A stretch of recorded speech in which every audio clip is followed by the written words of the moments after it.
In this video, we discuss Crout's method.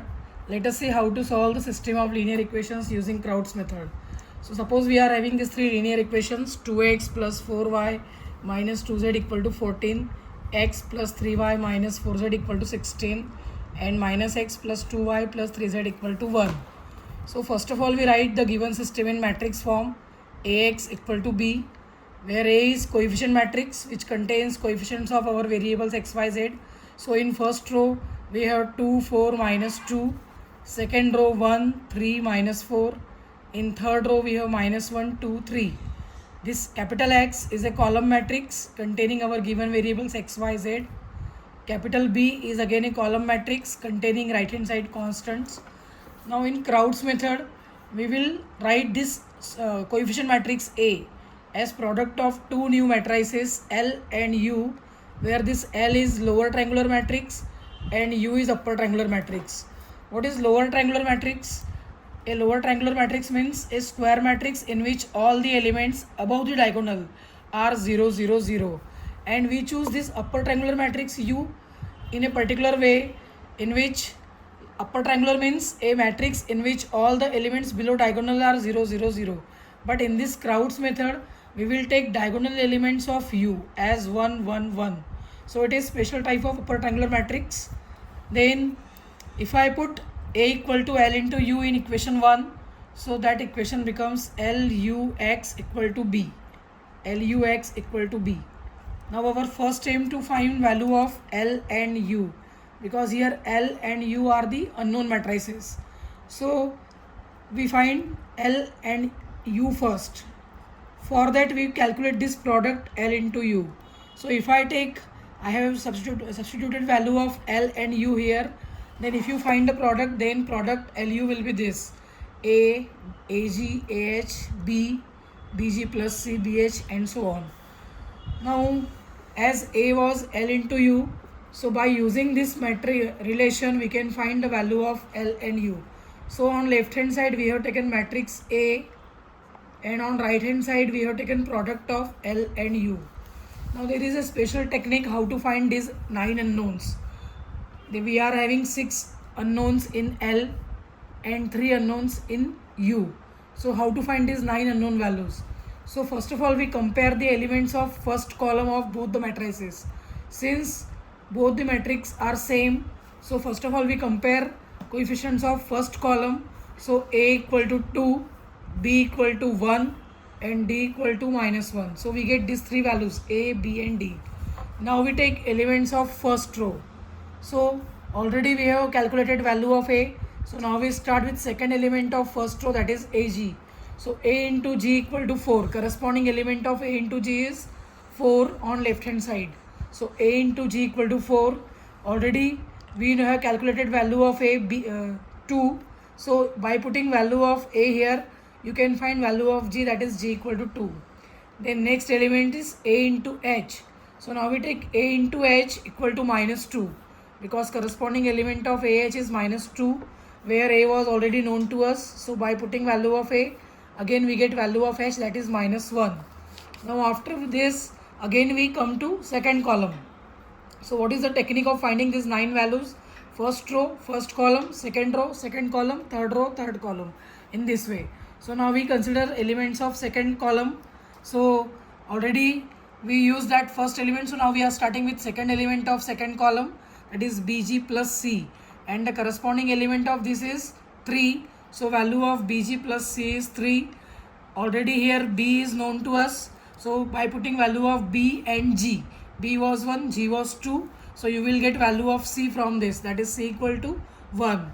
Then last element of second column, that is D into G plus E, and corresponding element was 2, so we have taken DG plus E equal to 2, from which you can find value of E, which is 4. So now till now we get these 5 values. Now after second column we compare elements of second row. So if I take second row of this right hand side matrix, so already first 2 elements are used, so we will take directly last entry of second row. So that is BH plus CK. So BH plus CK, and corresponding element was minus 4. So BH plus CK equal to minus 4. So here by substituting value of B, H and C, you can find value of k, which is minus 3. So k is minus 3. Now after second row, again we come to third column. So what we have done till now, first of all we compared elements of first column. So we get value of A, B and D. Then we compare elements of first row. So we get value of G and B.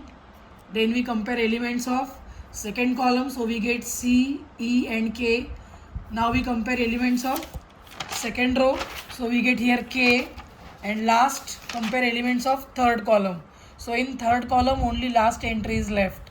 So last entry is DH plus EK plus F. And since corresponding element was 3, so its value is equal to 3.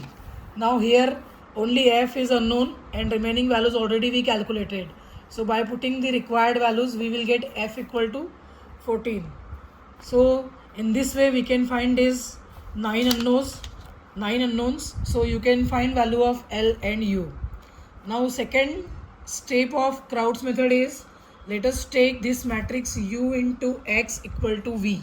So if I take U into X equal to V, where V is again a column matrix containing these three unknowns V1, V2 and V3. So if I put this value Ux equal to V in equation 2, so I will get new equation, that is L into V equal to B. And now since we have calculated value of L, already B was known to us. B was right hand side constant matrix and V is unknown matrix. So by using this relation L into V equal to B, we can find value of V. So here if I take product of left hand side, then it is 2 into V1 equal to 14. So 2 into V1 was 14. So from this V1 can be obtained, that is 7. Then second equation is V1 plus V2 equal to 16. So second equation is V1 plus V2 equal to 16, in which V1 was 7. So by putting value of V1 equal to 7, you can find V2, which is 9. Because if I put V1 equal to 7, so V2 will be 16 minus 7, that is 9. Now last equation is minus V1 plus 4V2 plus 14V3 equal to 1. And already we have calculated V1, V2. So by putting value of V1 and V2 here, you can find value of V3, which is V3 equal to minus 2. Because by putting value of V1 and V2, we get this relation 14 V3 equal to minus 28. So V3 will be minus 2. And now since each value is known to us, V1, V2, V3, so we can put this value in capital V. So we know matrix capital V, which is a column matrix containing these three elements 7, 9 and minus 2. Now since we have taken Ux equal to V, so this is our main step. From this Ux equal to V, now we will get the value of the solution of our given system, because solution is nothing but value of matrix X. What is solution of the system? It is value of matrix X. So this was your matrix U, this is capital X and this is value of capital V. So this in first column I can write here X, here Y and here Z. So what we get? Again we get three new equations. 1 into X, that is X, plus 2 into Y, that is 2Y, minus 1 into Z, that is minus Z. So our first equation will be X plus 2Y minus Z equal to 7. Second equation is 0 into X, that is 0, plus 1 into Y, that is Y, minus 3 into Z, that is minus 3Z equal to 9. So second equation will be Y minus 3Z equal to 9. And now third equation is 0x plus 0y plus 1 into Z, that is Z equal to minus 2.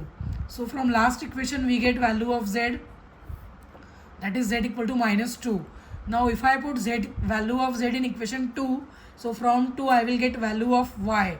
So first of all we get value of Z, then by using value of Z in 2 we will get Y, then by putting Y and Z in equation 1 you can find X. So this is called back substitution method.